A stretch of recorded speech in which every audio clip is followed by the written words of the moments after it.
And now, live at 8. අයිබෝවන් එක්වන් අදත් ඇත දැනගන්න ලංකාවේ අංක එකේ සමබර ප්‍රවෘත්ති විකාශය live at 8 සමගින්. අද බහමුණ මම චන්දන ජයසිංහ. මම තිලිනි පෙරේරා. අදත් මුලින්ම සිරස්තල.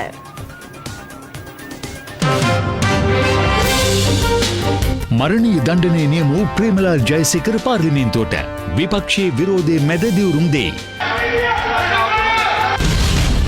යළි ඇවිලුණු නිව් ඩයිමන්ඩ් නෞකාවේ ගින්න පාලනය කෙරේ. කාර්ය මණ්ඩලයේ 20 දෙනෙක් නිරෝධායනයට.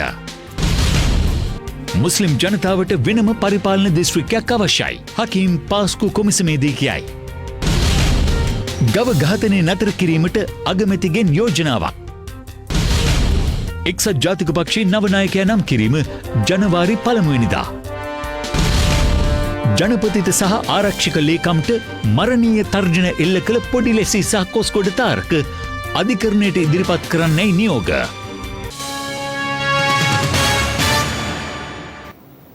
මරණීය දණ්ඩනය නියම වී සිටින ප්‍රේමලාල් ජයසේකර මහතා අද නවවන පාර්ලිමේන්තුවේ මන්ත්‍රීවරයෙකු ලෙස දිවුරුම් දුන්නා.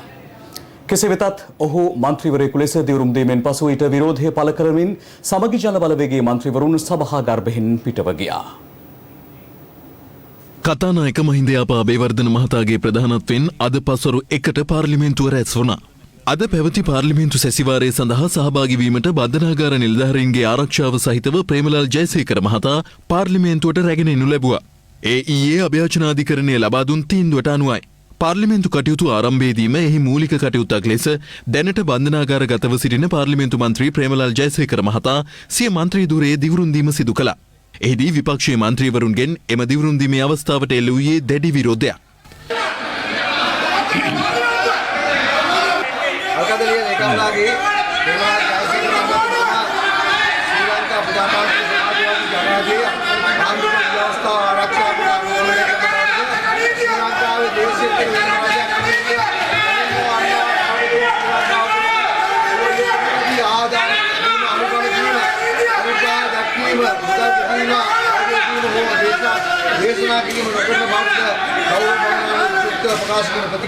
එහිදී විපක්ෂයේ මන්ත්‍රීවරුන් කළු පටි පැළඳ ප්‍රේමලාල් ජයසේකර මහතාගේ දිවුරුම් දීමට විරෝධය පළ කළේ මෙලෙසින්.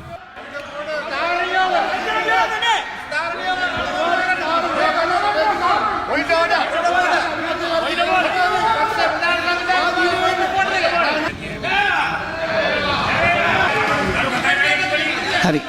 අද මහාධිකරණයෙන් මරණ දඬුවම නියමෙච්ච පුද්ගලයෙක් අද ඔබතුමා ඉදිරියේ දිවුරුම් දෙන්න උත්සාහ කෙරුවා.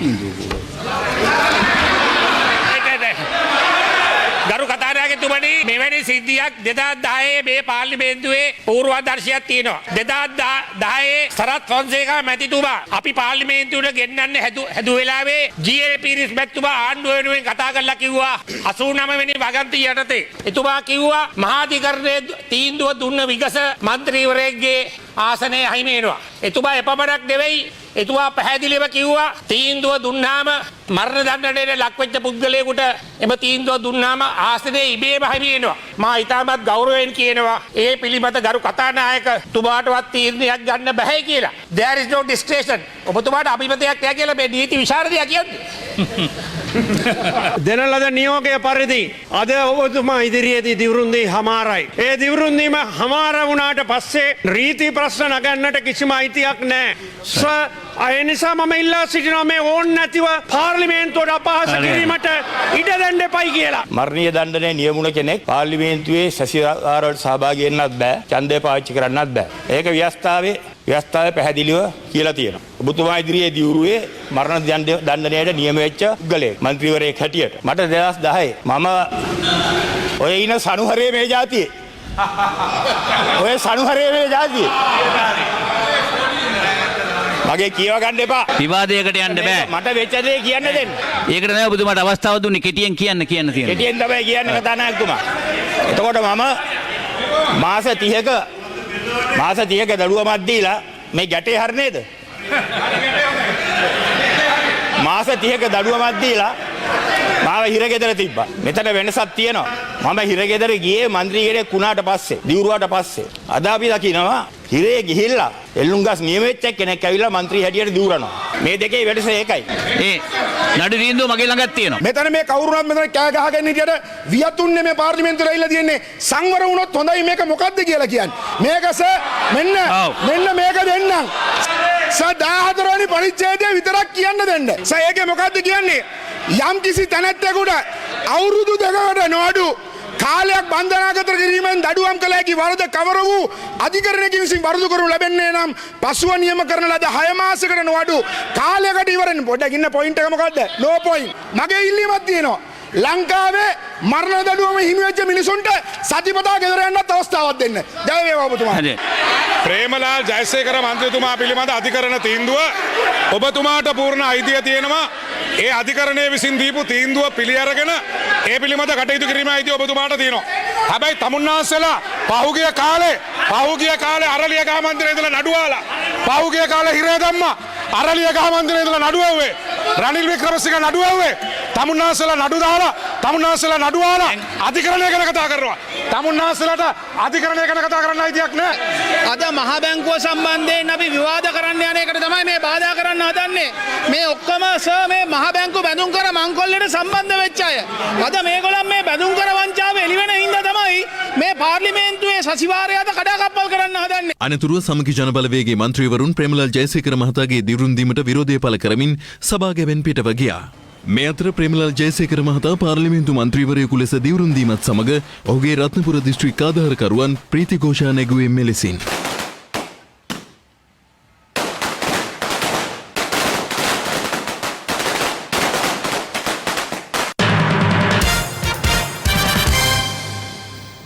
මේ අතර අද ශ්‍රී ලංකා මහ බැංකුවේ වාර්ෂික වාර්තාව, මුදල් අමාත්‍යාංශයේ කාර්යසාධක වාර්තාව සහ වසර මැද රාජ්‍ය මූල්‍ය තත්ත්වය පිළිබඳ වාර්තා පාර්ලිමේන්තුවේදී විවාදයට ගැනුණා.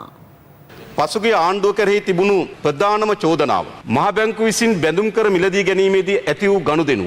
මම දැනගන්න කැමති මේ අර්ජුන මහේන්ද්‍රන් පිළිබඳ දැනට අරගෙන තියෙන ක්‍රියාමාර්ග මොනවද? ඊළඟම ඔබතුමාගේ අවධානය යොමු කරන්නේ 2008-2012 මහ බැංකුවේ සිදු වූ ගනුදෙනු පිළිබඳව ව්‍යවහාරික විගණන වාර්තාවක් කරලා තිබෙනවා. අවුරුදු 5ක් තිස්සේ කියපුවා. නෑ මේ කලුතේ කියන්නේ ඒ ටිකම තමයි. දැන් තමුන්නාන්සලා මොනවද අවුරුදු 5 ආණ්ඩුව ඉඳගෙන කරුවේ? අරලියගහ මන්දිරේ කොමිටි දාගෙන දැන් රනිල්වික්‍රමසි මහත්තයා කියනවා තමුන්නාන්සලා ඔක්කොම එතුමා මත ඇරලා එතුමා තනි වෙලා කියලා. අවුරුදු 5ක් තිස්සේ ඉස්සරහ දොරෙන් ගියේ පස්සේ දොරෙන් නෙමෙයිනේ. තමුන්නාන්සලාගේ දැන් මේ මහ බැංකුව වාර්තාව තමුන්නාන්සලා ආණ්ඩු කරපු කාලේ. ඇයි තමුන්නාන්සලා ඒ ගැන කතා කරන්නේ නැත්තේ? තාම කතා කරන්නේ 2007-2012 ගැනයි. මම හරි කැමති ඒ අවුරුදු 5 ගරු ජොන්ස්ටන් දැන් ආණ්ඩු පක්ෂ සංවිධායකතුමා ඉස්සර විපක්ෂ මන්ත්‍රීවරයෙක් හැටියට මේක කරපු එක කතාවක් මට පෙන්නනවා. මෙතුමාගේ ආණ්ඩුවේ මට නඩු දැම්ම 11ක්. පාර්ලිමේන්තුවේ නෙමෙයි තමුන්නාන්සලා තිබ්බ අපේ හිරගෙදර. රාජ්‍ය රාමනායක මහත්තයා වගේ අයගේ ඒ ගිය තැටි වලින් හොදලා දැනුණා මොකද්ද කරුවේ කියන එක. සේවක අර්සාධක අරමුදල මිලදී ගන්නකොට කොටසක අගේ රුපියල් 180ට විතර නගිනවා. හැබැයි මිලදී අරගෙන දින 4-5ක් යනකොට එම කොටසම රුපියල් 10ටත් වඩා අඩුවෙන් අඩු වෙනවා. කොහොමද මේ 2008-2012 කාලේ මේ වෙලාවේ ඒ මොහොතේ මහ බැංකුවේ අධිපති ධූරය දරපු කබ්‍රාල් මහත්මයාත් ඉන්නවා. එතුමා මේ වාර්තාව එළියට කලින් එන්න කලින් පත්‍ර වලට උත්තර දෙන්න පටන් ගත්තා. ඒ නිසා චුට්ටක් ඒකේ අපිට හැඟුණා නිකන් හොරාට ඉස්සරලා කෙහෙල් කන වැටපන්නද කියලා. ඕහාරික විගණනයේ වාර්තාවේ අපි කිසිම වැරදක් කළා කියලා කිව්වේ නැහැ. ඒකට ඔබතුමාට කියන්න අමතක වෙච්ච දේ තමයි මට හිතෙන්නේ ජවිපේ විසින් කරපු හානිය මේ රටට. පෝස්ට් ඔෆිස් 682ක් කැඩුවා. පෝස්ටල් ඩිපාර්ට්මන්ට් එකේ වාහන 20ක් විනාශ කෙරුවා. ටෙලිකොමියුනිකේෂන් සෙන්ටර්ස් 13ක් විනාශ කෙරුවා. CTB එකේ බස් 550ක් ගිනි තිබ්බා. බස් ඩිපෝ 15ක් ගිනි තිබ්බා. මත්පැති තොගයක් ප්‍රවාහනය කරන බවට ලද තොරතුරකට අනුව කොළඹ උතුර කොට්ටාශ අපරාධ විමර්ශනාංශ නිලධාරීන් මෙහෙයුමක් ආරම්භ කළා. අටේ මෙහෙයුම ලද තොරතුරකට අනුව ඊයේ පස්වරුවේ කොළඹ උතුර කොට්ටාශ අපරාධ විමර්ශන නිලධාරීන් කණ්ඩායමක් විශේෂ මෙහෙයුමක් සඳහා පිටත් වුණා.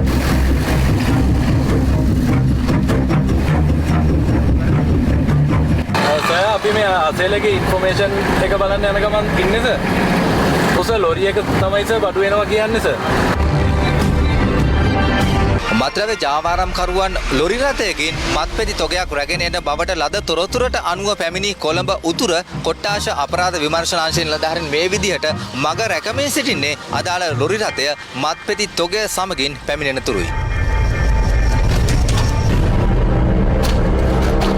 මෙම ලොරි රථයේ පරීක්ෂා කළ එම නිලධාරීන්ට පෙට්ටි 3ක අසුරා තිබූ මත්පැති තොගය සොයා ගැනීමටයි හැකි වුණේ. ඒ අනුව අදාළ පෙට්ටි 3 තිබී මත්පැති 18900ක් සොයා ගැනීමට හැකි වුණා. සිද්ධිය සම්බන්ධයෙන් ලොරි රථයේ සිටි පුද්ගලයන් තිදෙනෙක් අත්අඩංගුවට ගත අතර ඔවුන් පානදුර ප්‍රදේශයේ පදිංචිකරුවන් පවයි කොළඹ උතුර කොට්ටාස අපරාධ විමර්ශන අංශයේ නිලධාරීන් සඳහන් කළේ. අත්අඩංගුවට ගත් සැකකරුවන් තිදෙනා අතර සිටි 35 හැවිරිදි ප්‍රධාන සැකකරු සේ ජාවාරම පිළිබඳ පොලිසිය හමුවේ මෙලෙස පාපොච්චාරණය කළා. बिजनेस करने को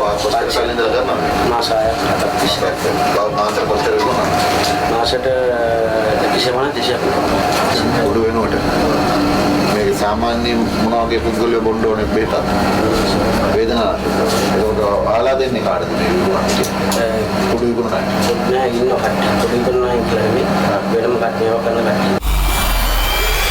අටේ මෙහෙයුම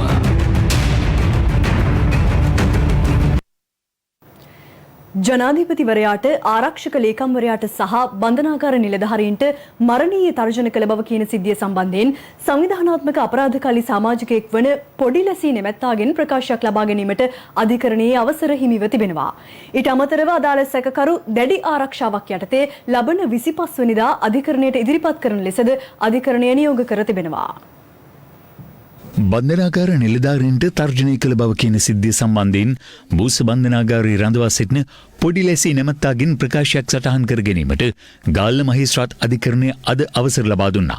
ඒ අද නීතිපති දෙපාර්තමේන්තුව වෙනුවෙන් නියෝජ්‍ය සොලිසිටර් ජෙනරාල් දිලීප පීරිස් මහතා සහ අපරාධ පරීක්ෂණ දෙපාර්තමේන්තුවේ සහකාර පොලිස් අධිකාරී මෙරිල් රංජන් ළමා හේවා යන මහත්වරුන් ගාල්ල මහේස්ත්‍රාත් අධිකරණය හමුවේ කරුණු දැක්වූ අවස්ථාවේදී අද ගාල්ල ප්‍රධාන මහේස්ත්‍රාත් හර්ෂණ කැකුණවිල මහතා හමුවේ කරුණු දක්වමින් නියෝජ්‍ය සොලිසිටර් ජෙනරාල් දිලීප පීරිස් මහතා සඳහන් කළේ ඉකුත් ජූලි මාස 26 වෙනිදා ගාල්ල බන්ධනාගාරයේ වෙත ගිය බන්ධනාගාර දෙපාර්තමේන්තුවේ කිහිප දෙනෙකුට පොඩිලැසී නැමැත්තා මරණ තර්ජන කර ඇති බවයි. එලෙස බන්ධනාගාරගතව සිටින පුද්ගලයන් තර්ජනාත්මකව රජයේ නිලධාරීන්ට මරණ තර්ජන එල්ල කිරීම බරපතල කාරණාවක් බවද අධිකරණය හමුවේ කියා සිටියා. නියෝජ්‍ය සොලිසිටර් ජෙනරාල්වරයා වැඩිදුරටත් කරුණු දක්වමින් කියා සිටියේ ඇතැම් බන්ධනාගාර නිලධාරීන් සැකකරුවන්ට වැඳුම් පිදුම් පවා සිදු කරන බවයි. ඊට අමතරව පොඩිලැසී නැමැත්තාට එරෙහිව මහාධිකරණය හමුවේ අධිචෝදනා ගොනු කිරීමට බලාපොරොත්තු වන බවද නියෝජ්‍ය සොලිසිටර් ජෙනරාල්වරයා අධිකරණයට දැනුම් දුන්නා. කරුණු සලකා බැලූ ගාල්ල ප්‍රධාන මහේස්ත්‍රාත්වරයා පොඩිලැසී නැමැත්තාගෙන් ප්‍රකාශයක් ලබා ගැනීමට අපරාධ පරීක්ෂණ දෙපාර්තමේන්තුවට අවසර ලබා දුන්නා. ඊට අමතරව ලබන 25 වෙනිදා පොඩිලැසී නැමැත්තා අධිකරණයේ හමුවට ඉදිරිපත් කරන ලෙස දැනුම් දුන් ගාල්ල ප්‍රධාන මහේස්ත්‍රාත් හර්ෂණ කැකුණවිල මහතා නියෝග කළේ දැඩි ආරක්ෂාව යටතේ අදාළ සැකකරු රැගෙන එන ලෙසයි. ඊට අමතරව තවත් සංවිධානාත්මක අපරාධ කල්ලි සමාජිකයෙකු බව කියන කොස්කොඩ තාරක නැමැත්තාගෙන්ද අපරාධ පරීක්ෂණ දෙපාර්තමේන්තුව රැඳවුම් නියෝග මත ප්‍රශ්න කරන බවයි නියෝජ්‍ය සොලිසිටර් ජෙනරාල්වරයා අධිකරණයට දැනුම් දුන්නේ. මේ අතර අධිකරණ අමාත්‍ය ජනාධිපති නීතිඥ මොහමඩ් අලි සබ්රි මහතා සහ ශ්‍රී ලංකාවේ ඇමරිකානු තානාපතිනි ඇලයිනා බී ටෙප්ලිට්ස් මහත්මිය අතර විශේෂ සාකච්ඡාවක් අද පෙරවරුවේ පවත්වා තිබෙනවා. අධිකරණ අමාත්‍යාංශයේ පැවති එම සාකච්ඡාවේදී පවතින නඩු ගොඩගැසීම, අධිකරණ පද්ධතියේ යටිතල පහසුකම් දියුණු කිරීම, බන්ධනාගාර තදබදය, විනිශ්චයකාරවරුන් පුහුණු කිරීම ආදී පවතින කරුණු කාරණා රැසක් පිළිබඳව සාකච්ඡා කළ බව අධිකරණ අමාත්‍යාංශය සඳහන් කළා. මේ අතර රක්ෂිත බන්ධනාගාරගතව සිටින ගණේ මුල්ල සංජීව නැමැත්තාගේ ප්‍රධාන ගෝලියෙකු ලෙස සැලකෙන වැලිපේ සුරාජ් නැමැත්තා හෙරොයින් ග්‍රෑම් 4 මිලිග්‍රෑම් 360ක් සමග පොලිස් විශේෂ කාර්ය බලකාය මගින් අත්අඩංගුවට ගෙන තිබෙනවා. ඒ මිනුවන්ගොඩ ප්‍රදේශයේ සැකකරුගේ නිවස පරීක්ෂා කිරීමේදී එහිදී කඩු 3ක්, ජංගම දුරකථන 3ක්, ගිනි අවියක්, මෝටර රථයක්ද පොලිස් විශේෂ කාර්ය බලකාය නිලධාරීන් භාරයට ගෙන තිබෙනවා. සැකකරු සමග සිටියේදී යුද හමුදාවෙන් පලා ගිය 21 වර තරුණයෙක්ද අත්අඩංගුවට ගෙන ඇති බව පොලිසිය සඳහන් කළා. හෙරොයින් අලෙවි කරන පුද්ගලයන් අත්අඩංගුවට ගැනීමෙන් පසු ඔවුන් රඳවාගෙන ප්‍රශ්න කරලා සිදු කරන ලද විමර්ශනවලදී ඒ තැනැත්තන්ට හෙරොයින් ලබා දෙන අනෙකුත් ජාවාරම් කරුවන් හඹා ගොස් ඔවුන්ව අත්අඩංගුවට ගැනීම නිසා අපිට වැඩි හෙරොයින් ප්‍රමාණයක් අත්අඩංගුවට ගැනීමට හැකියාව ලැබිලා තියෙනවා. වෙළඳපොළ හෙරොයින් මිල ගණන් අධික ලෙස ඉහළ ගොස් තියෙන බව අපිට වාර්තා වෙලා තියෙනවා. මීට මාස 2-3කට කලින් තිබුණාට වඩා 3 ගුණයක පමණ මුදලක් දැන් හෙරොයින් පැකට් එකකට වියදම් කරන තත්වයට වියදම් කළ යුතු තත්වයකට පත් වෙලා තියෙනවා. වෙළඳපොළ වටිනාකම ඉහළ ගිහිල්ලා ඒත් එක්කම අපි නිරීක්ෂණය කරනවා පසුගිය කාලයට වඩා යම්කිසි ප්‍රමාණයක වැඩිවීමක් වෙලා තියෙනවා ගංජා භාවිතා කිරීම. අයහපත් කාලගුණයත් සමග ඇති වූ තද සුළං ප්‍රවාහය සහ උෂ්ණත්වය හේතු කරගෙන MT නිව් ඩයමන්ඩ් නෞකාවේ යලි හටගත් ගින්න බොහෝ දුරට පාලනය කර ඇති බව නාවික හමුදාව පවසනවා. MT නිව් ඩයමන්ඩ් නෞකාවේ සම්පූර්ණයෙන්ම නිවාදමා තිබූ ගින්න ඊයේ පස්රුවේ යලි හටගෙන තිබුණා. ඒ අනුව ශ්‍රී ලංකා ගුවන් හමුදාව, නාවික හමුදාව, වෙරළා ආරක්ෂක දෙපාර්තමේන්තුව, ඉන්දිය නාවික හමුදාව, ඉන්දිය වෙරළා ආරක්ෂක දෙපාර්තමේන්තුව සහ ශ්‍රී ලංකා වරාය අධිකාරිය ඇතුළු පාර්ශ්ව කිහිපයක් ගින්න නිවා දැමීම සඳහා කටයුතු කරමින් සිටිනවා. ආපදාවට පත් නෞකාවේ වාණිජ හා තාක්ෂණික ක්‍රියාකාරීත්වයේ හිමි සමාගම විසින් දිවයිනට යොමු කරන ලද මුදවා ගැනීමේ මෙහෙයුම් විශේෂඥයින් 6 දෙනෙකු හා ආපදා කළමනාකරණ විශේෂඥයින් 11 දෙනෙකුගෙන් යුත් කණ්ඩායමද නෞකාව පිහිටි මුහුදු ප්‍රදේශයට ගොස් තිබෙනවා. ඔවුන්ගේද උපදෙස් මත ශ්‍රී ලංකා නාවික හමුදාව ඇතුළු කණ්ඩායම ගින්න මැඩ පැවැත්වීමටයි කටයුතු කරමින් සිටින්නේ. MT නිව් ඩයමන්ඩ් නෞකාව ගිනි ගැනීමකට ලක් වූයේ පසුගිය සැප්තැම්බර් 3 වෙනිදා කුවේට් සිට නැගෙනහිර ඉන්දියාවට තෙල් ප්‍රවාහනය කරමින් සිටියදී ඒ අනුව ගින්න නිවා දැමීමට ශ්‍රී ලංකා ගුවන් හමුදාව, නාවික හමුදාව ඇතුළු ආපදා කළමනාකරණ කණ්ඩායම පියවර ගත්තා. කෙසේ වෙතත් පවතින සුළං තත්ත්වයක් උෂ්ණත්වයේ ඉහළ යාමත් හේතුවෙන් යලි හටගත් ගින්න අද උදෑසන වන විට බොහෝ දුරට පාලනය කිරීමට හැකියාව ලැබුණු බවයි නාවික හමුදාව පැවසුවේ. ඒ සඳහා ශ්‍රී ලංකා නාවික හමුදාව ප්‍රමුඛ ආපදා කළමනාකරණ මෙහෙයුම් පාර්ශ්වකරුවන්ට අයත් නෞකා 9ක් සහ ටග් යාත්‍රා 5ක් මෙන්ම ගුවන් යානාවක්ද ගින්න මැඩ පැවැත්වීම සඳහා කටයුතු කරමින් සිටිනවා. එමෙන්ම ශ්‍රී ලංකා වෙරළා ආරක්ෂක දෙපාර්තමේන්තුවේ නෞකාවන් 2ක්, නාවික හමුදා වේග ප්‍රහාරක යාත්‍රා 3ක්ද මෙහෙයුමේ නිරත වන බවයි නාවික හමුදාව පැවසුවේ. MT නිව් ඩයමන්ඩ් නෞකාව අද උදෑසන සිට ගුවන් හමුදා අංක 3 සමුද්‍රීය බලගණයට අයත් බීච් කිං 2 හයිඩ්‍රඩ් ගුවන් යානය සහ අංක 8 සැහැල්ලු ප්‍රවාහන ගුවන් බලගණයට අයත් Y12 ගුවන් යානයක් දෙවදාගනිමින් නිරීක්ෂණය කෙරුණා. MT නිව් ඩයමන්ඩ් නෞකාවේ ගින්න පාලනය කරන අතර තවදුරටත් නාවික හමුදා යාත්‍රා මගින් සිසිලන කටයුතුද සිදු කරනවා.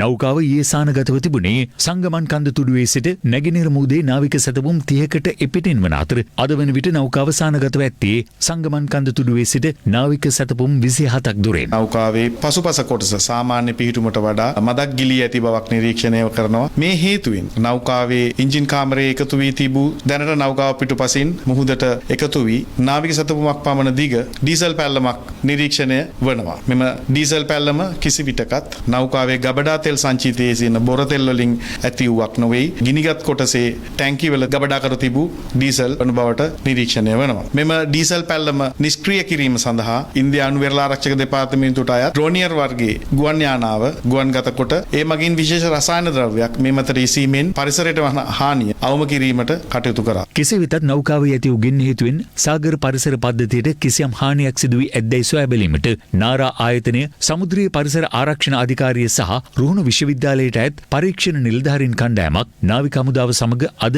අදාළ නෞකාව පිහිටි මුහුදු ප්‍රදේශයට ගොස් තිබෙනවා. නාවික හමුදාව පැවසුවේ එම ප්‍රදේශයේ ජල නියැදි පරීක්ෂා කිරීමට අදාළ කණ්ඩායම් පියවර ගන්නා බවයි. මේ අතර නාවික හමුදාව මගින් මුදා හැරුණු MT නිව් ඩයමන්ඩ් නෞකාවේ කාර්ය මණ්ඩල සමාජිකයන් 20 දෙනා අද හම්බන්තොට වරාය වෙත රැගෙන ආවා. නාවික හමුදා මාධ්‍ය ප්‍රකාශක කපිතාන් ඉන්දික ද සිල්වා මහතා පැවසුවේ ශ්‍රී ලංකා නාවික හමුදාවට අයත් සිදුරල්ල නෞකාව මගින් ඔවුන් හම්බන්තොටට රැගෙන ආ බවයි. පසු එම පිරිස නිරෝධායනය සඳහා ගාල්ල නිරෝධායන මධ්‍යස්ථානයට යොමු කළ බවද ඔහු සඳහන් කළා. මේ අතර MT නිව් ඩයමන්ඩ් නෞකාවේ ඇති වූ ගින්නෙන් මෙරට සමුද්‍රීය පරිසර පද්ධතියට සිදු ඇති හානිය සම්බන්ධයෙන් සහ ගත යුතු නීතිමය පියවර සම්බන්ධයෙන් අදාළ පාර්ශ්වයන් අදත් නීතිපතිවරයා සමග සාකච්ඡා කළා. මේ සිද්ධිය සම්බන්ධයෙන් 2008 අංක 35 දරන සමුද්‍ර දූෂණ වැළැක්වීමේ නීතිමය රාමුව ඇතුළේ තමයි අපි කටයුතු කරන්නේ. ඒ පනතේ වළක්වා ගැනීමත් සිදුවීමක් සිදුනට පස්සෙත් ගන්න ඕන ප්‍රතිපාදන සහ නීතිමය ප්‍රතිපාදන පැහැදිලිව තියෙනවා. අපි අනුව කටයුතු කරමින් ඉන්නවා නීතිපති දෙපාර්තමේන්තුව සමග. අපි ඒවා කැල්කියුලේට් කරමින් ඉන්නවා. ඒවා අදාළ පාර්ශ්ව වලින් ලබා ගනිමින් පවතිනවා දැනට. මෙම නැවේ ඇති වී තිබෙන ගින්න පාලනය කිරීමට හෝ නිවා දැමීමට කඩිනම් පියවර ගැනීම, තෙල් පිටාර ගැලීම, කාන්දු වීම වැළැක්වීමට යෝග්‍ය පියවර හා පූර්ව ආරක්ෂාව ගැනීම සහ නෞකාව ශ්‍රී ලංකා මුහුදු ප්‍රදේශයෙන් ඉවතට ඇදගෙන යාමට ඇති අවශ්‍යතාවය සහ ඒ අවශ්‍ය පියවර සම්බන්ධයෙන් ගැනීම සම්බන්ධයෙන් මීපා ආයතනය විසින් අදාළ විදේශ රක්ෂණ සමාගම දැනුවත් කර තිබෙනවා. නමුත් ඔවුන් විසින් මේ වනතෙක් කිසිදු පියවරක් හෝ ඒ පිළිබඳ කිසිදු ප්‍රතිචාරයක් දක්වා නොමැති බවට මීපා ආයතනයේ සභාපතිනිය විසින් ගරු නීතිපතිතුමාව අද දින දැනුවත් කළා. ඒ අනුව පවතින තත්ත්වය සලකා බලා නෞකාව ශ්‍රී ලංකා මුහුදු ප්‍රදේශයෙන් ඉවතට රැගෙන යාමට කටයුතු කිරීම සම්බන්ධයෙන් තීරණයක් ගැනීමේ අවශ්‍යතාවය ගරු නීතිපතිතුමාගේ අවධානයට ලක් වුණා. බරපතල පසුබෑමකට ලක්ව ඇති තේ කර්මාන්තයේ නගා සිටුවීම පැතිකඩ කිහිපයක් ඔස්සේ සිදුවිය යුතු බව ජනාධිපති ගෝඨාභය රාජපක්ෂ මහතා පවසනවා. ජනාධිපතිතුමා මේ බව ප්‍රකාශ කළේ ජනාධිපති කාර්යාලයේ පැවති සාකච්ඡාවකට එක්වෙමින්. සමාගම් වතු ප්‍රතිසංස්කරණ තේවතු ආශ්‍රිත භෝග වගා තේ කර්මාන්තශාලා නවීකරණය හා තේ අපනයන ප්‍රවර්ධන රාජ්‍ය අමාත්‍යාංශයේ ඉදිරි සැලසුම් පිළිබඳව සාකච්ඡාවක් ඊයේ පසුරුවේ ජනාධිපති කාර්යාලයේදී පැවැතුනේ ජනාධිපති ගෝඨාභය රාජපක්ෂ මහතාගේ ප්‍රධානත්වයෙන්. ප්‍රධාන වතු සමාගම් 10ක් අක්‍රියව ඇති බවත් කුඩා තේවතු ඉහළ නිෂ්පාදනයක් අත්කරගන්නා විට වතු සමාගම්වල නිෂ්පාදන ධාරිතාව සීග්‍රයෙන් පහත වැටි ඇති බවත් මේ සාකච්ඡාවේදී අනාවරණය වුණා. පාඩු ලැබීමට සහ අකර්මණ්‍යයට හේතු කෙටි කලකදී හඳුනාගෙන ස්ථිර විසඳුම් ලබා දෙන ලෙස ජනාධිපතිතුමා මෙහිදී අදාළ බලධාරීන්ට උපදෙස් ලබා දුන්නා. පාඩු ලබන වතු සමාගම් නියාමන ව්‍යාපෘතියක් ලෙස කුඩා තේවතු හිමියන්ට පවරා සක්‍රියත්වයට පත් කිරීමටත් මේ සාකච්ඡාවේදී තීරණය වුණා. මාර්ග රෝහල් පාසල් සහ සනීප ආරක්ෂාව ඇතුළු යටිතල පහසුකම් රජයේ මෙහෙයවීමෙන් සම්පාදනය කොට තිබියදී වතු සමාගම් පාඩු ලැබීම ගැඹුරින් විමර්ශනය කළ යුතු බව මේ සාකච්ඡාවට එක් වූ ආර්ථික පුනර්ජීවනය පිළිබඳ ජනාධිපති කාර්ය සාධක බලකයේ ප්‍රධානී බැසිල් රාජපක්ෂ මහතා පෙන්වා දුන්නා. ඉහළ අස්වැන්නක් සඳහා තේවතු ප්‍රතිසංස්කරණය කොට නැවත වගාව ක්‍රමවත් කිරීමේ අවශ්‍යතාවද මෙහිදී දීර්ඝ ලෙස සාකච්ඡා කෙරුණා. තේ පිළිබඳ නව පර්යේෂණවල සොයා ගැනීම ප්‍රයෝජනයට නොගැනීම කර්මාන්තයේ පසුබැසීමට හේතු වී ඇති බව මේ සාකච්ඡාවට එක් වූ ප්‍රවීණයන්ගේ අදහසයි. පර්යේෂණ සඳහා ප්‍රමුඛත්වය දෙමින් නව වෙළඳපොළ හඹා යාමේ අවශ්‍යතාව ලෝක වෙළඳපොලේ ඉහළ ඉල්ලුමක් ඇති බයෝටී හෙවත් ජෛව තේ කර්මාන්තය ව්‍යාප්ත කරමින් ලාභ ඉපීමේ හැකියාව කෙරෙහිද මෙහිදී අවධානය යොමු කෙරුණා. කොවිඩ් වසංගතය හමුවේ ඇඳුරු නීතිය පනවා තිබූ කාලයේදී රජයගත් තීරණ හේතුවෙන් 4,21,000කට ආසන්න කුඩා තේවතු හිමියන් ආරක්ෂා වූ බව පැවසූ කුඩා තේවතු නියෝජිතයෝ ඒ පිළිබඳව ජනාධිපතිතුමාට ප්‍රශංසාව පළ කළා. ශ්‍රී ලංකාව ගෝලීය නවෝත්පාදන කේන්ද්‍රස්ථානයක් බවට පත් කරන බව අග්‍රාමාත්‍ය මහින්ද රාජපක්ෂ මහතා පවසනවා. අග්‍රාමාත්‍යවරයා මේ අදහස් පළ කළේ අරලිගහ මන්දිරයේ පැවති උත්සවයකදී. ඉන්දියාවේ පෞද්ගලික සමාගමක මධ්‍යස්ථානයක් මෙරට ආරම්භ කිරීමේ අවස්ථාව අග්‍රාමාත්‍ය මහින්ද රාජපක්ෂ මහතාගේ ප්‍රධානත්වයෙන් අරලිගහ මන්දිරයේදී පැවැත්වුණා. මෙහිදී නවීන තාක්ෂණය ඔස්සේ අදහස් දැක්වූ අග්‍රාමාත්‍යවරයා සඳහන් කළේ නව රජයේ දැනුම හා තාක්ෂණය පදනම් කරගත් සමාජයක් ඔස්සේ ශ්‍රී ලංකාව ගෝලීය නවෝත්පාදන කේන්ද්‍රස්ථානයක් බවට පත් කිරීම සඳහා තොරතුරු හා sannivedana තාක්ෂණ අංශයට ප්‍රමුඛතාවය ලබා දී ඇති බවයි. අපගේ දැක්ම ශ්‍රී ලංකාවේ තාක්ෂණික වශයෙන් පුළුල් ඩිජිටල් කරන ප්‍රතිපත්තියක් යටතේ ක්‍රියාත්මක කිරීමයි. ඒ අනුව පුරවැසි කේන්ද්‍රීය ඩිජිටල් කරණය වූ රජයක් පිහිටුවීම තොරතුරු තාක්ෂණ ව්‍යවසායකත්වය ප්‍රවර්ධනය කිරීම ඇතුළු තවත් බොහෝ වැඩසටහන් සඳහා නව රජය කටයුතු කරමින් සිටින බවද අග්‍රාමාත්‍යවරයා සඳහන් කළා. මේ අතර මෙරට තුළ ගව ඝාතනය තහනම් කිරීම සඳහා අග්‍රාමාත්‍ය මහින්ද රාජපක්ෂ මහතා ඉදිරිපත් කළ යෝජනාවක් ආණ්ඩුවේ මන්ත්‍රී කණ්ඩායම විසින් සම්මත කර තිබෙනවා. අද දින පාර්ලිමේන්තු පරිශ්‍රයේ ආණ්ඩු පක්ෂ මන්ත්‍රී කණ්ඩායම රැසූ අවස්ථාවේදී අග්‍රාමාත්‍යවරයා එම යෝජනාව ඉදිරිපත් කර ඇති බවයි පැවසෙන්නේ. ඔබ නැවතත් ලයිව් එටේට් සමගින්. ඔව්. එක්සත් ජාතික පක්ෂයේ නියෝජ්‍ය නායකවරයා ලබන ජනවාරි 1 වෙනිදා සිට පක්ෂ නායකත්වයට පත් කර ගැනීමට යෝජනාවක් ඉදිරිපත් වී තිබෙනවා. ඒ අනුව ලබන සඳුදා පැවැත්වෙන කෘත්‍යාධිකාරී මණ්ඩලය හමුවේදී නව නියෝජ්‍ය නායකවරයෙක් පත් කර ගන්නා බවයි එම පක්ෂයේ නීති ලේකම් ජනාධිපති නීතිඥ නිශ්ශංක නානායක්කාර මහතා සඳහන් කළේ. පසුගිය මහමැතිවරණයෙන් එක්සත් ජාතික පක්ෂයේ ලැබූ දරුණු පසුබෑම හමුවේ පක්ෂයේ නායකත්වයේ වෙනසක් සිදු කරන බවට පක්ෂ නායකත්වයේ කෘත්‍යාධිකාරී මණ්ඩලයට දන්වා තිබුණා. ඒ අනුව පක්ෂ නායකත්වය සඳහා නම් ගණනාවක් යෝජනා වූ අතර පක්ෂ ලේකම් අකිල විරාජ් කාර්යවසම් රවි කරුණානායක වජිර අබේවර්ධන දයා ගමගේ නවින් දිසානායක රුවන් විජේවර්ධන අර්ජුන රණතුංග පාලිත රංගේ බණ්ඩාර යන මහතුරුන්ගේ නම් යෝජනා වුණා. පසුව හිටපු කතානායක කරු ජයසූරිය මහතාද එම තනතුරු භාර ගැනීම සඳහා සිය කැමැත්ත පළ කළා. කෙසේ වෙතත් එක්සත් ජාතික පක්ෂයේ නීති ලේකම්වරයා සඳහන් කළේ ලබන දෙසැම්බර් 31 වෙනිදා රනිල් වික්‍රමසිංහ මහතා පක්ෂ නායකත්වයෙන් ඉවත් වීමෙන් අනතුරුව 2021 ජනවාරි 1 වෙනිදා සිට පක්ෂයට නව නායකයෙකු පත්වන බවයි. දැනට නියෝජනායකම අදර්ශවත් తీරවනේ ලබන සඳහා අපි නියෝජනායකයා තෝරනවා. ඒකට රුවන්ටයි කරුවටයි වජිරටයි ඔක්කොම ඉන්නනවා. එතුමට හැඩ ගැහෙන්න නායකතුමා දෙසැම්බර් 31 වෙනකන් ඉන්නවා. ඊට පස්සේ ජනවාරි 1 වෙනිදා දැන් අලුත් නායකයා නියෝජනායකතුමාව කරන්න. හැබැයි ඒකදී කෘත්‍යාධිකාරී කැමති වෙන්න ඕනේ. මේ අතර පක්ෂ නායකත්වයේ සම්බන්ධයෙන් වජිර අබේවර්ධන මහතාද අද අදහස් පළ කළා. ඒ කෝට්ටේ ශ්‍රී කල්යාණී සාමග්‍රී ධර්ම මහා සංඝ සභාවේ මහානායක අතිපූජ්‍ය ඉත්තෑපානේ ධම්මාලංකාර මහානාහිමියන් බැහැදකීමෙන් අනතුරුවයි. රනිල් වික්‍රමසිංහ මැතිතුමා නායකත්වයෙන් සිටිනවා. පක්ෂයේ මතවාදය රැකීමේ අවශ්‍යතාවය එතුමා තුළ සිද්ධ වෙලා තිබෙනවා. ඉදිරියටත් සිදු වී තිබෙනවා. අලුත් බවක් අවශ්‍ය බව නායකතුමා හිතන නිසා අන්නේ අලුත් බවක් කෙසේද කරන්නේ කියලා නායකතුමා කල්පනා කරනවා. ශ්‍රී ලංකා නිදහස් පක්ෂ නායක මෛත්‍රීපාල සිරිසේන මහතාගේ ප්‍රධානත්වයෙන් ශ්‍රී ලංකා නිදහස් පක්ෂ නියෝජිතයින්ගේ හමුවක් මේ වන විට පැවැත්වෙනවා. මේ අතර ශ්‍රී ලංකා නිදහස් පක්ෂයේ තරුණ හා කාන්තා හමුවක්ද අද පසරුවේ පක්ෂ මූලස්ථානයේදී පැවැත්වුණා. අද පසුරුවේ ශ්‍රී ලංකා නිදහස් පක්ෂයේ තරුණ කාන්තා හමුවක් පැවැත්වුණේ පක්ෂ නායක මෛත්‍රීපාල සිරිසේන මහතාගේ ප්‍රධානත්වයෙන්. ඒ ඩාලිපාරේ පිහිටි ශ්‍රී ලංකා නිදහස් පක්ෂ මූලස්ථානයේදී.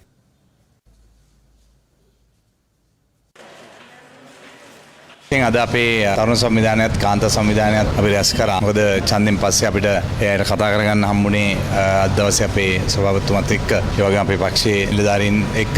එක්කපු ජනාධිපතිතුමියට පක්ෂයේ ඉදිරි වැඩ කටයුතු වලට ඔබතුමාලා ආරාධනා කරනවාද? එතන ප්‍රශ්නයක් තියෙනවා අපිට ඒක ගැන වෙනම සාකච්ඡා කරන්න තියෙන කාරණා. ඉතින් මම කැමති නෑ මේ ඒක මෙතන කතා කරන්න. පක්ෂයේ දේශිතයන්ට චෝදනා කරනවා ඉතින් මේ පක්ෂය විනාශ කළා කියලා. ඉතින් ඔක්කොම සියලු දෙනාම ඉතින් ඔය වගකීම් බාර ගන්න ඕනේ එක විදියට. නෑ ඉතින් මම මේ කිව්වේ දැන් ඔබතුමා එක එකනාව පටලන්න දන්න එපා. ඉදිරියේදී මොනවාගේ වෙනස්කම් කරන්න බලාපොරොත්තු වෙනවද? දැන් ඔබතුමාලා ගෙනාව 19 අවශ්‍ය කරා. විතර ඔබතුමා දාලා නැද්ද? මේ අතර ශ්‍රී ලංකා නිදහස් පක්ෂ නියෝජිතයින්ගේ හමුවක් හිටපු ජනාධිපතිවරයාගේ නිල නිවසේදී මේ වන විට පැවැත්වෙනවා. මෙහිදී ආණ්ඩු ක්‍රම ව්‍යවස්ථාවේ 20 වන සංශෝධනය පිළිබඳව සාකච්ඡා කිරීමටද නියමිත අතර පක්ෂ ප්‍රතිසංවිධාන වැඩපිළිවෙල සම්බන්ධයෙන් තීරණයක් ගැනීමට නියමිත බවයි පක්ෂ අභ්‍යන්තර ආරංචි මාර්ග සඳහන් කළේ. නෑනේ නිකන් දන්න කොහොමද? ඔබ නැවතත් ලයිව් එටේට් සමගින් නැගෙනහිර පළාතේ දෙමළ කතා කරන මුස්ලිම් ජනතාවට වෙනම පරිපාලන දිස්ත්‍රික්කයක් අවශ්‍ය බව ශ්‍රී ලංකා මුස්ලිම් කොංග්‍රසයේ ස්ථාවරය බවත් තම පක්ෂය අදටත් එම මතය දරන බවත් එහි නායක රවුෆ් හකීම් මහතා පවසනවා. ඔහු මේ බව ප්‍රකාශ කළේ පාස්කු ප්‍රහාරය පිළිබඳ විමර්ශනය කරන ජනාධිපති කොමිසම හමුවේ සාක්ෂි ලබා දෙමින්. මේ අතර ජාතික බුද්ධි ප්‍රධානී සිසිර මෙන්ඩිස් මහතාද අද කොමිසම හමුවට පැමිණියා. ජාතික බුද්ධි ප්‍රධානී තනතුරට අදාළ රාජකාරිවලට අමතරව වෙනත් රාජකාරියද තමන්ට පැවරී තිබූ බව හිටපු ජාතික බුද්ධි ප්‍රධානී සිසිර මෙන්ඩිස් මහතා ජනාධිපති කොමිසම හමුවේ සාක්ෂි ලබා දෙමින් අද සඳහන් කළා. හිටපු ආරක්ෂක ලේකම්වරුන් වන BMU බස්නායක කරුණාසෙන් හෙට්ටිආරච්චි, කපිල වෛද්‍යරත්න, හේමසිරි ප්‍රනාන්දු, ශාන්ත කෝට්ටගොඩ යන අය යටතේ තමන් සේවය කළ බවයි සිසිර මෙන්ඩිස් මහතා අද සාක්ෂි ලබා දෙමින් සඳහන් කළේ. එම සියලුම ආරක්ෂක ලේකම්වරුන් ජාතික බුද්ධි ප්‍රධානී ලෙස සිය කාර්යභාරයන් සිදු කරගෙන යාම සඳහා ප්‍රමාණවත් සහයෝගයක් ලබා දුන් බවත් ඔහු සඳහන් කර සිටියා.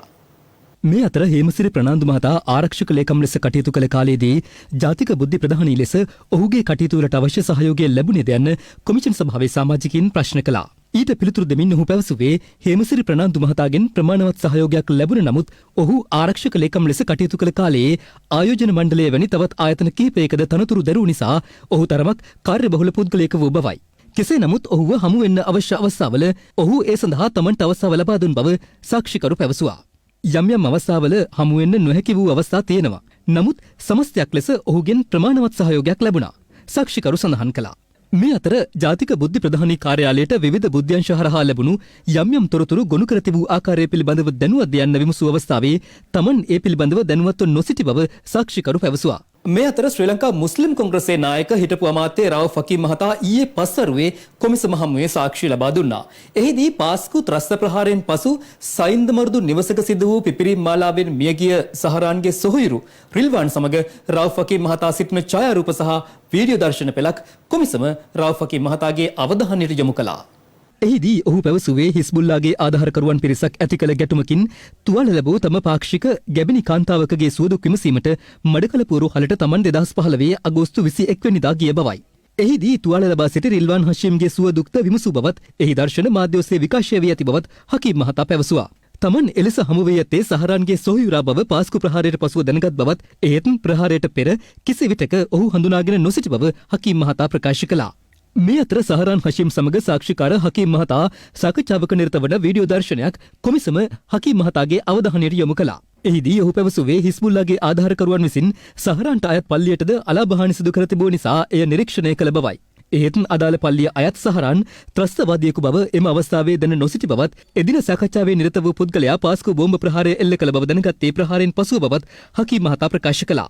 මෙහිදී කොමිසමේ සභාපති විනිසුරුවරයා විමසුවේ හිටපු අධිකරණ අමාත්‍ය විජේදාස රාජපක්ෂ මහතා ශ්‍රී ලංකාවේ සිටින IS සංවිධානයට සම්බන්ධ පවුල් පිළිබඳව පාර්ලිමේන්තුවේදී කළ ප්‍රකාශයකට අදාළව රාජ්‍ය බුද්ධි සේවය මුස්ලිම් අමාත්‍යවරුන් දැනුවත් කර තිබුණේද යන්නයි. කිසිදු අවස්ථාවක එවැනි දැනුම් දීමක් සිදු නොකළ බව හකීම් මහතා අවධාරණය කළා. හිටපු ජනාධිපති මෛත්‍රීපාල සිරිසේන මහතා හෝ එවකට අග්‍රාමාත්‍ය රනිල් වික්‍රමසිංහ පාස්කු ප්‍රහාරයට පෙර IS සංවිධානයෙන් ශ්‍රී ලංකාවට පැවති බලපෑම් පිළිබඳව අමාත්‍ය මණ්ඩලය දැනුවත් කර තිබුණේද යන්න කොමිසම යලිත් ප්‍රශ්න කළා. ඒ පිළිබඳව නිශ්චිත තොරතුරු අමාත්‍ය මණ්ඩලයට දැනුවත් නොකළ බවයි සාක්ෂිකරු පැවසුවේ. 2018 වසරේ දින 52 ආණ්ඩුවෙන් පසු හිටපු අග්‍රාමාත්‍ය රනිල් වික්‍රමසිංහ මහතා ජාතික ආරක්ෂක කවුන්සිලයට සහභාගී නො වූ බවද සාක්ෂිකරු සඳහන් කළා. එසේම පොලිස්පතිවරයා ලෙස පූජිත ජයසුන්දර පත්කිරීම සම්බන්ධව මෛත්‍රීපාල සිරිසේන මහතාට විවේචන තිබූ බවත් අවස්ථා කිහිපයකදී පොලිස්පතිවරයා ඉවත් කරනු ලෙස හිටපු ජනාධිපතිවරයා කැබිනට් මණ්ඩලයේදී අග්‍රාමාත්‍යවරයාගෙන් ඉල්ලා සිටි බවද හකීම් මහතා අනාවරණ කළා. පාස්කු ප්‍රහාරයේ වගකීම ජාතික මට්ටමේ නායකයින්ට නොපවරන බවත් බුද්ධ්‍යංශ ලද විධිමත් නිශ්චිත තොරතුරු පිළිබඳ විධිමත් දැනුම් දීමක් සිදු කළ යුතුව තිබූ බවත් සාක්ෂිකරු පැවසුවා. එසේ වුවද පාස්කු ප්‍රහාරය එල්ල කළ සහරාන් ඇතුළු කණ්ඩායම IS ත්‍රස්තවාදීන් සමග ඍජු සබඳතාවක් තිබූ බව තමන් පිළි නොගන්නා බව හකීම් මහතා කොමිසම හමුවේ අවධාරණය කළා. රට තුළ අස්ථාවරත්වයක් නිර්මාණය කිරීම සඳහා සහරාන් ඇතුළු පිරිස ඉත්තන් කර ගනිමින් වෙනත් අදිසි බලවේගයක් විසින් මෙම ප්‍රහාරය මෙහෙවන ලද්දක් බවයි සාක්ෂිකරු පැවසුවේ. මෙහිදී කොමිසම ප්‍රශ්න කළේ එම අදිසි බලවේගය කුමක්ද යන්නයි. ඒ පිළිබඳව තොරතුරු මාධ්‍ය ඉදිරියේ සඳහන් කිරීමට අකමැති බවත් පසු අවස්ථාවක කොමිසම දැනුවත් කළ හැකි බවත් හකීම් මහතා පැවසුවා. මේ අතර නැගෙනහිර පළාතේ දෙමළ භාෂාව කතා කරන මුස්ලිම් ජනතාව සඳහා වෙනම පරිපාලන දිස්ත්‍රික්කයක් අවශ්‍ය බවට 2015 වසරේ පැවති ජනාධිපතිවරණයේදී මෛත්‍රීපාල සිරිසේන මහතාට සහ රනිල් වික්‍රමසිංහ මහතාට තමා යෝජනාවක් ඉදිරිපත් කළ බවත් වැඩිදුරටත් සාක්ෂි ලබා දෙමින් හකීම් මහතා පැවසුවා. එමෙන්ම තවදුරටත් තමන් එම මතයේ සිටින බවයි සාක්ෂිකරු සඳහන් කළේ. රජයේ නීතිඥවරයා ඇසූ ප්‍රශ්නයකට පිළිතුරු ලබා දෙමින් සාක්ෂිකරු කියා සිටියේ අම්පාර දිස්ත්‍රික්කයේ වෙරළබඩ ප්‍රදේශයේ දමිළ භාෂාව කතා කරන ජනතාවට වෙනම පරිපාලන දිස්ත්‍රික්කයක් ලබා දිය යුතු බවට ශ්‍රී ලංකා මුස්ලිම් කොංග්‍රසයේ අදහසක් තිබූ බවයි. එසේම යම් පළාතක ජනතාව තමන් කතා කරන භාෂාවෙන් සිය පරිපාලන කටයුතු සිදු කර ගැනීම සඳහා දේශපාලන වශයෙන් එවැනි ඉල්ලීමක් සිදු කිරීම සාධාරණ බවත් එය ජාතික සංහිඳියාවට කිසිදු අයුරකින් බාධාවක් නොවන බවත් හකීම් මහතා සඳහන් කළා. මේ අතර හිටපු පොලිස්පති පූජිත් ජයසුන්දර මහතා ආරක්ෂක ලේකම්වරුන් වන කරුණාසේන හෙටිආරච්චි සහ හේමසිරි ප්‍රනාන්දු යන මහතුරුන්ද අද පාස්කු ප්‍රහාරය පිළිබඳ විමර්ශනය කෙරෙන ජනාධිපති කොමිසමට පැමිණියා. අද පස්වරුවේ ගලගොඩ අතේ ඥානසාර හිමියන්ද කොමිසමට පැමිණියේ කොමිසම කළ දැනුම් දීමකට අනුවයි. නැගෙනහිර පළාත් හිටපු ආණ්ඩුකාර MLAM හිස්බුල්ලා මහතාද අද පෙරවරුවේ එම කොමිසමේ පොලිස් ඒකකයේ වෙත පැමිණියේ දෙවැනි දිනටයි. රාජ්‍ය මාත්‍ය දිලුම් අමනුගම පාර්ලිමේන්තු මන්ත්‍රී හර්ෂද සිල්වා හිටපු පාර්ලිමේන්තු මන්ත්‍රී මංගල සමරවීර යන මහතුරුන්ද අද පෙරවරුවේ පාස්කු ප්‍රහාරය පිළිබඳ විමර්ශනය කෙරෙන ජනාධිපති පරීක්ෂණ කොමිසමේ පොලිස් ඒකකයේ වෙත පැමිණියා. මම විශේෂයෙන්ම බෞද්ධාගම ගැනත් යම්කිසි පොඩි අනුශාසනාවකුත් කළා. මේ රට තුල අන්තවාදය ඇතිවීම ගැන මගේ අදහස් ප්‍රකාශ කරා. කොමිසමෙන් ඇහුවේ නැද්ද යහපාලන රජයේ තමා මේ බෝම්බ ප්‍රහාරය සිදු වුණේ? මම කියන එක වගේ කියන්න ඕනේ. අනිවාර්යයෙන්ම පසුගිය ආණ්ඩුවත් වගේ කියන්න ඕනේ. අත් වශයෙන්ම නිදහසෙන් පස්සේ මේ රට තුල අන්තවාදය පෝෂණය කරපු හැම කෙනෙක්ම වගේ කියන්නත් ඕනේ. මම හිතන්නේ මොන හරි එතුමගේ මාත්‍රාව පොඩි ගන්න මාත්‍රාව පොඩි වැඩිවීමක් වෙන්න ඇති. මම හිතන්නේ අනරින මාරු වෙනවා හිටපු ගමන් එතුමාට. ඊවර ධාරීන් කියලා හඳුන්වන්නේ ගොඩක් අය. අපි අනුකම්පා කරමු ඔය වගේ මුග්ධ පුජ්‍යලයන්. පාස්කු ප්‍රහාරයට වගකිව යුත්තන් සියලු දෙනා ඉදිරියේදී අත්අඩංගුවට ගැනීමට හැකිවනු ඇතැයි කර්මාන්ත අමාත්‍ය විමල් වීරවංශ මහතා පවසනවා. ඔහු අද මේ බව පැවසුවේ අගරදගුරු අතිඋතුම් මැල්කම් කාදිනල් රංජිත් හිමිපාණන් බැහැදැකීමෙන් අනතුරුවයි. කර්මාන්ත අමාත්‍ය විමල් වීරවංශ මහතා අද පෙරවරුවේ අගරදගුරු අතිඋතුම් මැල්කම් කාදිනල් රංජිත් හිමිපාණන් බැහැදුටුවා. ඒ කොළඹ පිහිටි අගරදගුරු නිල නිවසේදී හමුවීමෙන් අනතුරු අමාත්‍යවරයා මාධ්‍ය වෙත අදහස් පළ කළා. පාස්කු ප්‍රහාරයට සම්බන්ධ අපරාධකරුවන් සම්බන්ධයෙන් කරගෙන යන විමර්ශන පිළිබඳව උන්වහන්සේ තාම විමසිල්ලෙන් අවධානයෙන් ඉන්න බව තමයි සඳහන් කරන්නේ. හිටපු අගමැති ජනාධිපතිගේ ඉඳලා ප්‍රකාශ ලබා ගන්න සිටිනවා. ඉදිරියේදී නීති ක්‍රියාත්මක වෙන්නේ.